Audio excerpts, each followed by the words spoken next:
പരിശുദ്ധ കുർബാനയുടെ മക്കളെ, തിരുസഭയുടെ മക്കളെ, പരിശുദ്ധ അമ്മയുടെ മക്കളെ, പരിശുദ്ധ തൃത്വം പോലെ അഭേദ്യമായ രീതിയിൽ, ആഴമായി, ഉന്നതമായി, സ്വർഗത്തോളം ഉന്നതമായ രീതിയിൽ ബന്ധപ്പെട്ടു നിൽക്കുന്ന യാഥാർത്ഥ്യങ്ങളാണ് പരിശുദ്ധ അമ്മയും പരിശുദ്ധ കുർബാനയും പരിശുദ്ധ തിരുസഭയും എന്ന് തന്നെ ഞാൻ പറയട്ടെ. നമ്മളെല്ലാവരും ഒരേ സമയം പരിശുദ്ധ കുർബാനയുടെ മക്കളാണ്, പരിശുദ്ധ അമ്മയുടെ മക്കളാണ്, തിരുസഭയുടെ മക്കളാണ്. ഇത് മൂന്നും ഒന്നു ചേർന്ന് വരുന്ന യാഥാർത്ഥ്യമാണ് പരിശുദ്ധ അമ്മയുടെ സ്വർഗാരോപണം. ഓഗസ്റ്റ് 15 പരിശുദ്ധ അമ്മയുടെ സ്വർഗാരോപണ തിരുനാളിനായിട്ട് നമ്മൾ 14 ദിവസം നോമ്പെടുത്ത് ആഘോഷിച്ച് ഒരുങ്ങുകയാണ്. ആഘോഷം എന്ന് പറയുമ്പോൾ നമ്മൾ പൊതുവെ കാണുക പാട്ട്, നല്ല ഭക്ഷണം, അങ്ങനെയുള്ള കാര്യങ്ങളാണ്. പക്ഷെ ആത്മീയമായിട്ട് ചിന്തിക്കുമ്പോൾ എന്താണ് ആഘോഷം? അത് പ്രാർത്ഥനയും പ്രായശ്ചിത്തവുമാണ്. 14 ദിവസത്തെ നോമ്പ് പരിശുദ്ധ അമ്മയുടെ സ്വർഗാരോപണ തിരുനാളിന് ഒരുക്കമായിട്ട് നടത്തുന്നത് ഒരു നോമ്പിന്റെ ആഘോഷമാണ്. തീർച്ചയായും ഓഗസ്റ്റ് 15 നമ്മളെല്ലാവരും പള്ളിയിലേക്ക് പോകും. കാരണം നമ്മൾ പരിശുദ്ധ കുർബാനയുടെ മക്കളാണ്, പരിശുദ്ധ അമ്മയുടെ മക്കളാണ്, തിരുസഭയുടെ മക്കളാണ്. ഒരു പരിധിവരെ ഓഗസ്റ്റ് 15 ഒരു അവധി ദിവസമായതുകൊണ്ടല്ലേ?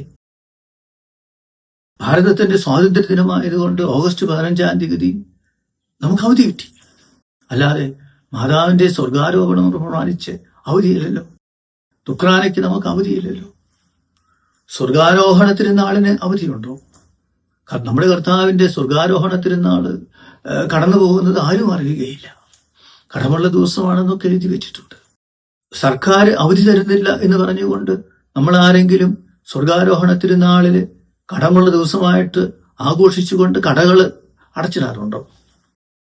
ദുഃഖാന തിരുനാള് കടമുള്ള ദിവസമായിട്ട് സർക്കാർ പറയണം എന്ന് പറയുന്നതല്ലാതെ നമ്മൾ ആ ദുഃഖാന തിരുനാളുകളിൽ കട അടച്ചിട്ടുകൊണ്ട് അതൊരു അവധി ദിവസമായിട്ട് ആഘോഷിക്കാൻ നമ്മൾ തയ്യാറാകുമോ? അതുപോലെ തന്നെയാണ് പെസഹ വ്യാഴാഴ്ച അവധി ചോദിക്കുന്നു, സർക്കാർ തരുന്നില്ല. ആ പെസഹ വ്യാഴാഴ്ചയെങ്കിലും നമ്മളിൽ എത്ര പേര്, എത്ര കുടുംബങ്ങൾ കടകൾ അടച്ചിട്ട് അവധി ആഘോഷിക്കുന്നുണ്ട്? അപ്പോൾ ഇതൊക്കെ ചിന്തിക്കേണ്ട വിഷയങ്ങളാണ്. നമ്മുടെ വിഷയം അതല്ല. നമ്മുടെ വിഷയം ഇപ്പോൾ ഓഗസ്റ്റ് 15 ഭാരതത്തിന്റെ സ്വാതന്ത്ര്യ ദിനമായതുകൊണ്ട്, അവധി ദിവസമായതുകൊണ്ട് നമ്മൾ മാതാവിന്റെ സ്വർഗാരോപണം ആഘോഷിച്ചുകൊണ്ട് ദേവാലയങ്ങളിലേക്ക് പോകും. അതുകൊണ്ട് ആ തിരുനാളിന് ഒരുങ്ങുക. എങ്ങനെ?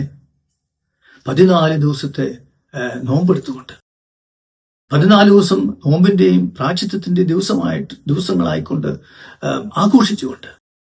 അതിന് ചരിത്രപരമായ പ്രാധാന്യമുണ്ട്, ദൈവശാസ്ത്രപരമായ പ്രാധാന്യമുണ്ട്, പരിശുദ്ധ അമ്മയോടുള്ള ഭക്തിയുടെ മാനമുണ്ട്, മാതാവിന്റെ ദർശനങ്ങളുടെയും വെളിപാടിന്റെയും മാനങ്ങളുണ്ട്. അപ്പോൾ അതില് ചരിത്രപരമായിട്ട് എന്ന് പറയുമ്പോൾ 1950 12ാം പീയൂസ് മാർപ്പാപ്പ പരിശുദ്ധ അമ്മയെ സ്വർഗാരോപിതയായി പ്രഖ്യാപിച്ചത്, ഔദ്യോഗികമായിട്ട് സഭ അംഗീകരിക്കുന്നത്. പക്ഷേ ഓർക്കുക, ചരിത്രപരമായി മാർത്തോമാ ശ്ലീഹായുടെ മഹത്തായ 2000 വർഷത്തെ പാരമ്പര്യം പറയുന്ന നമ്മൾ തലമുറകളിലൂടെ പകർന്നു നൽകിയിട്ടുള്ള വലിയൊരു പാരമ്പര്യമാണ് ആ 15 നോമ്പ്. അത് ചരിത്രമാണ്. നമ്മളൊക്കെ തോമാസ് ശ്ലീഹായിൽ വിശ്വാസം സ്വീകരിച്ചു എന്ന് പറയുമ്പോൾ അതിൽ അഭിമാനം കൊള്ളുന്നുണ്ടെങ്കിൽ, സുറിയാനി നസ്രാണി സഭയാണ് നമ്മൾ എന്ന് അഭിമാനം കൊള്ളുന്നുണ്ടെങ്കിൽ, തീർച്ചയായും 15 നോമ്പ് അനുഷ്ഠിച്ച് മതിയാകൂ. പരിശുദ്ധമ്മ സ്വർഗത്തിലേക്ക് എടുക്കപ്പെട്ടപ്പോൾ തോമാസ് ശ്ലീഹ അവിടെ ഇല്ലായിരുന്നു. വീണ്ടും ചെന്നപ്പോൾ തോമാസ് ശ്ലീഹായ്ക്ക് വേണ്ടി കല്ലറ തുറന്നു. അങ്ങനെ 2 പാരമ്പര്യങ്ങളും ഉണ്ട്. ഏതായാലും പ്രധാനപ്പെട്ട കാര്യം, മാതാവിന്റെ സ്വർഗാരോപണത്തിന് സാക്ഷ്യം വഹിച്ചതിന് ശേഷമാണ് തോമാസ് ശ്ലീഹ വീണ്ടും കടൽ മാർഗം മലബാറിലേക്ക് വന്നത്. ആദ്യം വന്നത് കരമാർഗമായിരുന്നു. അതുകൊണ്ട് കരമാർഗത്തിലൂടെ തോമാസ് ശ്ലീഹ വന്നപ്പോൾ തോമാസ് ശ്ലീഹായിലൂടെ വിശ്വാസം സ്വീകരിച്ച മാർത്തോമാ നസ്രാണികൾ, ഇന്നത്തെ പാകിസ്ഥാനിലുള്ളവര്, ഇന്നത്തെ ഇറാനിലും ഇറാഖിലുമുള്ളവരൊക്കെ രക്തസാക്ഷികളായിട്ട് മാറി. നമ്മളെ സംബന്ധിച്ച്, മലബാർ സഭയെ സംബന്ധിച്ച് നോക്കുമ്പോൾ മലബാറിലേക്ക് രണ്ടാമത് വന്നു. കടൽ മാർഗം രണ്ടാമത് വന്നപ്പോൾ തോമസ് ലീഹായുടെ കയ്യിൽ മാതാവിന്റെ ഒരു ചിത്രമുണ്ടായിരുന്നു എന്നാണ് പരമ്പരാഗതമായിട്ട് നമ്മൾ പറയുക. അതിന്റെ ഒരു രൂപമാണ് നമ്മുടെ ചില പഴയ പള്ളികളിൽ കാണുക. ആലങ്ങാട് പള്ളിയിലും ഇന്ന് പ്രത്യേകമായിട്ട് അത് സൂക്ഷിക്കപ്പെട്ടിട്ടുണ്ട്. അപ്പോൾ തോമസ് ലീഹായുടെ വലിയ ഒരു പാരമ്പര്യം നമ്മൾ അഭിമാനത്തോടുകൂടി പറയുമ്പോൾ നമ്മൾ ഈ സ്വർഗാരോപണത്തിന് വലിയ പ്രാധാന്യം കൊടുത്തുകൊണ്ട് 14 ദിവസത്തെ നോമ്പ് എടുത്തേ മതിയാകും. എങ്ങനെ നോമ്പ് എടുക്കാതിരിക്കും എന്നാണ് നമ്മൾ ചിന്തിക്കേണ്ടത്. മാത്രമല്ല, സഭ ഔദ്യോഗികമായിട്ട് 1950 മാത്രമാണ് ഇത് അംഗീകരിച്ച് പ്രഖ്യാപിച്ചതെങ്കിൽ ഈ സ്വർഗാരോപണത്തില് നമ്മുടെ പൂർവികര് പണ്ട് മുതലേ വിശ്വസിച്ചിരുന്നു എന്നുള്ളതിന്റെ വലിയൊരു തെളിവാണ് ഈ 15 നോമ്പ്. അതുകൊണ്ട് ചരിത്രപരമായിട്ട് നോക്കുമ്പോൾ എങ്ങനെ 15 നോമ്പ് അനുഷ്ഠിക്കാതിരിക്കും എന്ന് വേണം നമ്മൾ കാണാൻ. ദൈവശാസ്ത്രപരമായിട്ട് നോക്കുമ്പോൾ പരിശുദ്ധമ്മ സ്വർഗാരൂപതയാണ്, അല്ലെങ്കിൽ പരിശുദ്ധമ്മ സ്വർഗാരൂപതയാകുന്നു എന്നുള്ളതാണ് ഏറ്റവും ഉന്നതമായ നാമം അമ്മയ്ക്ക് നൽകപ്പെടാൻ സാധിക്കുക. കാരണം പരിശുദ്ധ അമ്മ അമലോത്ഭവയും കന്യകയും ദൈവത്തിന്റെ അമ്മയുമാണ് എന്നുള്ളതിന്റെ തെളിവാണ്, അടയാളമാണ് പരിശുദ്ധ അമ്മയുടെ സ്വർഗാരോപണം. പരിശുദ്ധ അമ്മ ദൈവത്തിന്റെ രക്ഷാകര പദ്ധതിയോട് ഒരു അമലോത്ഭവയായിക്കൊണ്ട്, കന്യകയായിക്കൊണ്ട്, ദൈവമാതാവായിക്കൊണ്ട്, സഹിച്ചുകൊണ്ട് രക്ഷാകര പദ്ധതിയോട് സഹകരിച്ചതുകൊണ്ട് ദൈവം മാതാവിനെ ബഹുമാനിക്കുകയാണ്, മാതാവിന്റെ മഹത്വത്തെ അംഗീകരിക്കുകയാണ്. എങ്ങനെ അമ്മയ്ക്ക് സ്വർഗാരോപണം നൽകാതിരിക്കും? എങ്ങനെ അമ്മയെ ശരീരത്തോടുകൂടി എടുക്കാതിരിക്കും? വിശുദ്ധ ഗ്രന്ഥത്തിലെ ഒരു ഉൽപ്പത്തി പുസ്തകത്തിലെ 5-ാമത്തെ അധ്യായത്തില് ഹേനോക്ക് എന്ന് പറയുന്ന വ്യക്തി സ്വർഗത്തിലേക്ക് എടുക്കപ്പെട്ടു എന്ന് പറയുന്നുണ്ട്. അതുപോലെ തന്നെ പ്രവാചകനായ ഏലിയായും സ്വർഗത്തിലേക്ക് എടുക്കപ്പെട്ടു. തിരുസഭയുടെ ചരിത്രത്തിലെ എത്രയോ വിശുദ്ധരുടെ ശരീരങ്ങൾ അഴിയാതെ ഇരിക്കുന്നു. 120-ൽ കൂടുതൽ പേരുണ്ട്. അത് അവരുടെ വിശുദ്ധിയുടെ അടയാളമാണ്. ദൈവം അവരുടെ വിശുദ്ധിക്കനുസരിച്ച് അവർക്ക് പ്രതിഫലം നൽകിയതാണ്.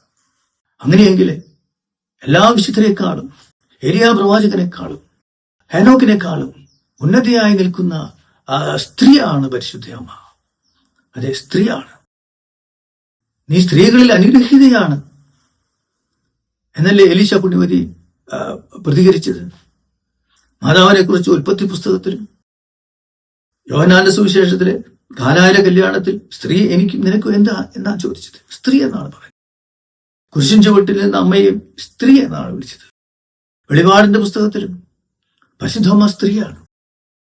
അതെ, അവൾ സ്ത്രീകളിൽ ഏറ്റവും ഉന്നതയാണ്. ആ ഔന്നിത്യം പ്രകടമാക്കപ്പെടുകയാണ്, അല്ലെങ്കിൽ ദൈവം വെളിപ്പെടുത്തുകയാണ് പരിശുദ്ധമ്മയ്ക്ക് നൽകിയ ആ സ്വർഗാരോപണത്തിലൂടെ. എങ്ങനെ പരിശുദ്ധമ്മയ്ക്ക് സ്വർഗാരോപണം നൽകാതിരിക്കാൻ ദൈവത്തിന് സാധിക്കും? അത് നീതിയാണ്, ന്യായവും യുക്തവുമാണ് ആരാധനാക്രമ ഭാഷയിൽ നമ്മൾ പറയുകയാണെങ്കിൽ. വീണ്ടും ദൈവശാസ്ത്രപരമായിട്ട് നമ്മൾ ഒന്നുകൂടി ആഴപ്പെടുത്തുമ്പോൾ പരിശുദ്ധമ്മ സ്വർഗാരോപതി ആയേ മതിയാകും. കാരണം ദൈവം മനുഷ്യനായി അവതരിച്ച് സഹിച്ച് മരിച്ച് ഉത്ഥാനം ചെയ്ത് സ്വർഗാരോപണം ചെയ്തത് ഈ കന്യകയായ ദൈവമാതാവിന്റെ മാംസരക്തങ്ങളെ സ്വീകരിച്ചുകൊണ്ടാണ്. യൗസപിതാവുമായിട്ട് ശാരീരികമായ യാതൊരു ഉറവിടവും ഈശോയ്ക്കില്ല. അതും ശാസ്ത്രം തെളിയിച്ചിട്ടുള്ള സത്യമാണെന്ന് ഇതിന്റെ ഇടയ്ക്ക് ഞാൻ സൂചിപ്പിച്ചു കൊള്ളട്ടെ. എന്തിനു വേണ്ടിയാണ് ദൈവം മനുഷ്യനായി അവതരിച്ച് പുരുഷന്റെ സഹകരണം കൂടാതെ കന്യകയിൽ നിന്നും ദൈവപുത്രനായിട്ട് അവതരിച്ചത്? അത് പരിശുദ്ധ കുർബാനയാകാൻ വേണ്ടിയാണ്. പരിശുദ്ധ കുർബാനയായി നമ്മളിലേക്ക് ഒന്നു ചേരുന്നതിന് വേണ്ടിയാണ്. നമ്മളെ തൃത്വമായിട്ട് ഒന്നു ചേർക്കുന്നതിന് വേണ്ടിയാണ്. പരിശുദ്ധ കുർബാനയിലൂടെ സ്വർഗീയ ആരാധന ഭൂമിയിൽ സംജാതമാക്കുന്നതിന് വേണ്ടിയാണ്.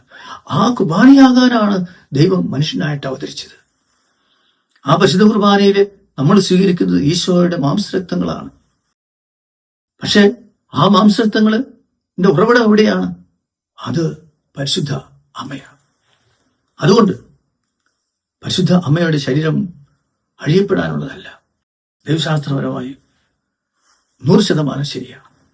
അതുപോലെ ഭക്തിപരമായിട്ട് നമ്മൾ നോക്കുമ്പോൾ പരിശുദ്ധ അമ്മയോടുള്ള ഭക്തിയുടെ വലിയൊരു പ്രകടനമായിട്ട് വേണം നമ്മൾ 15 നോമ്പിനെ നമ്മൾ കണക്കാക്കാനായിട്ട്.